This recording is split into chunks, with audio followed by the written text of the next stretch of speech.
Escuela y literatura. Consideraciones respecto al canon. Presentado por Ricardo Piña, Alejandra Panamá, Azalia Morales y Diana Martínez. Comenzamos.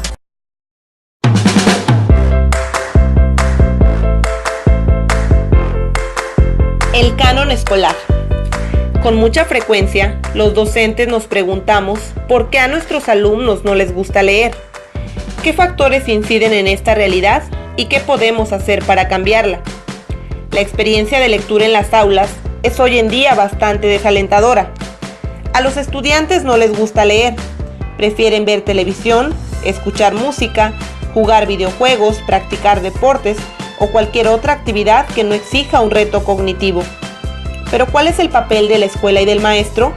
¿Qué soluciones podemos aportar?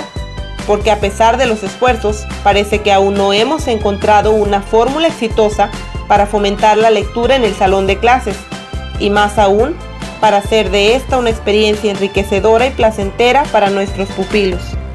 El problema puede analizarse desde diversas aristas.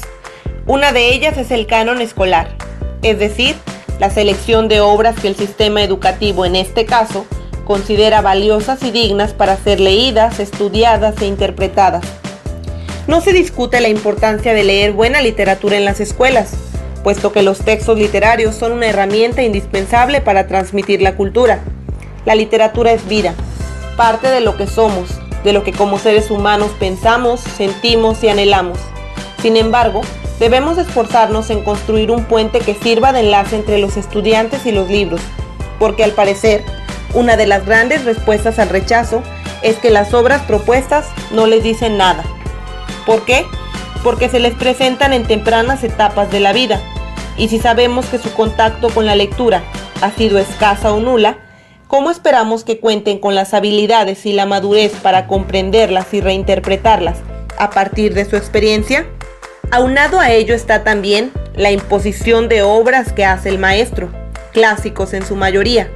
Ya lo dijo Daniel Pennac, no hay cabida del imperativo en la actividad de lectura.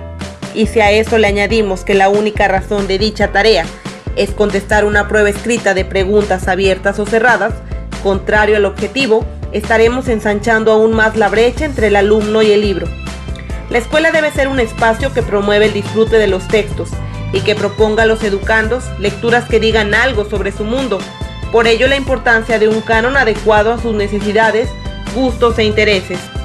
Pedro Cerrillo, en su obra Enseñanza de la literatura, hace una propuesta bastante interesante de lecturas apropiadas para niños y adolescentes, desde la etapa inicial hasta el bachillerato.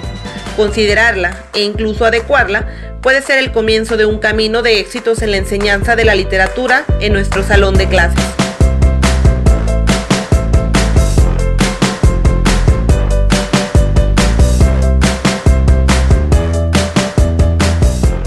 ¿Qué leer?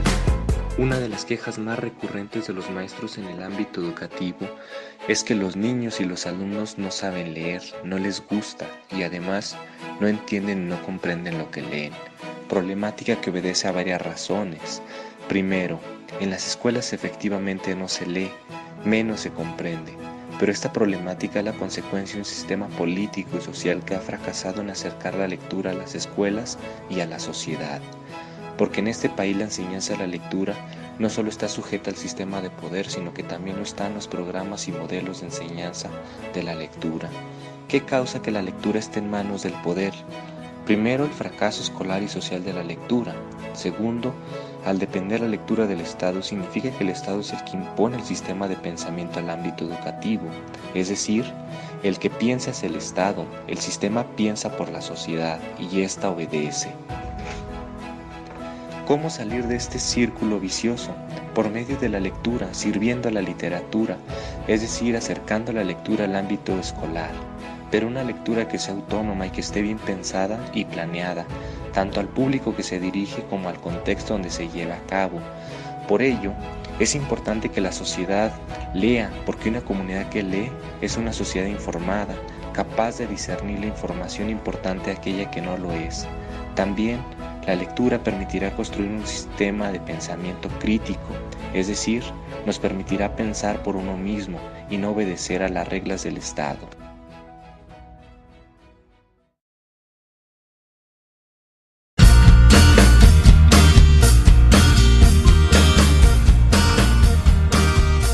¿A qué edad adquirir el hábito lector? Algunos autores al respecto de la problemática de la adquisición del hábito lector señalan la edad propicia para ello en los primeros 8 años de vida. Dicha aseveración establece implícitamente que aquellos individuos que hoy practican el hábito de leer en su pasado infantil contaron con la estimulación adecuada para ello. El riesgo de la afirmación anterior es la rotunda incapacidad de acceso en la cual coloca al resto de los individuos que no contaron con la estimulación adecuada al objetivo. Es decir, las personas que no adquirieron el hábito en la edad límite de los 8 años difícilmente la desarrollarán. Una consideración al respecto de esta idea son los factores psicológicos, motivacionales, de selección de textos adecuados, factores que impactarán indudablemente en la problemática. Al respecto de la formación de un hábito lector, también intervienen factores como ¿qué leer? ¿En qué momento transitar hacia las grandes obras literarias? ¿Qué nivel de lenguaje es el apropiado?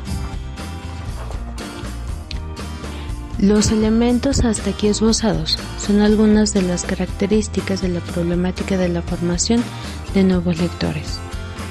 Tener en cuenta estos elementos, entre muchos otros no mencionados, determinará el éxito de la empresa iniciada, la formación de mentes críticas.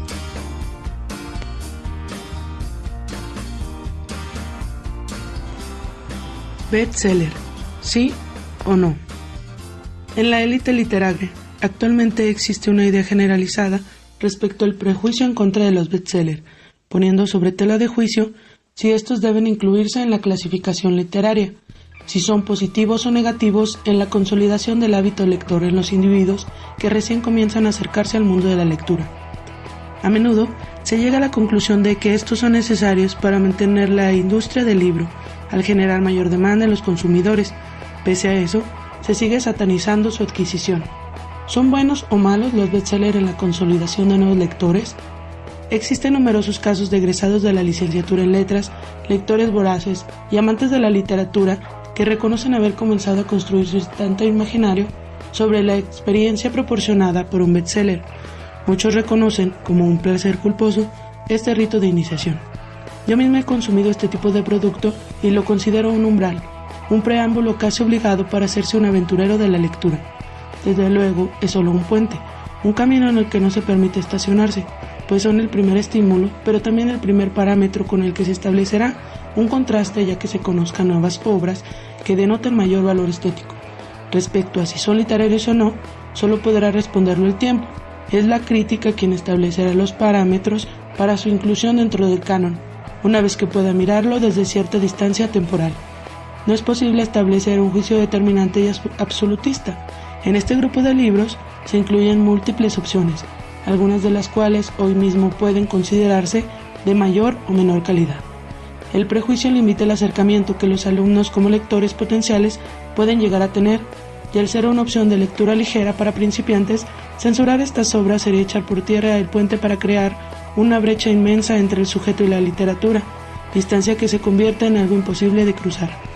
El grupo de intelectuales, docentes de la literatura y pares especializados que sirven de gurú literario deben librarse de estos prejuicios para ofrecer una alternativa que sirva de conexión entre la nula experiencia lectora y la consolidación del hábito. Asumir que estos productos son el viaje y no el destino nos permite tener presente el compromiso de buscar otras cosas y escalar en lo complejo para aproximarse al canon. Los libros son como tunas.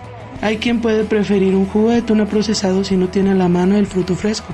Habrá quien compre las tunas peladas, pero también hay otros más que valoran la experiencia de aproximarse al nopal, enfrentarse a las espinas y pelar el fruto para comerlo en el momento. Esta es la gran diferencia entre bestseller y literatura.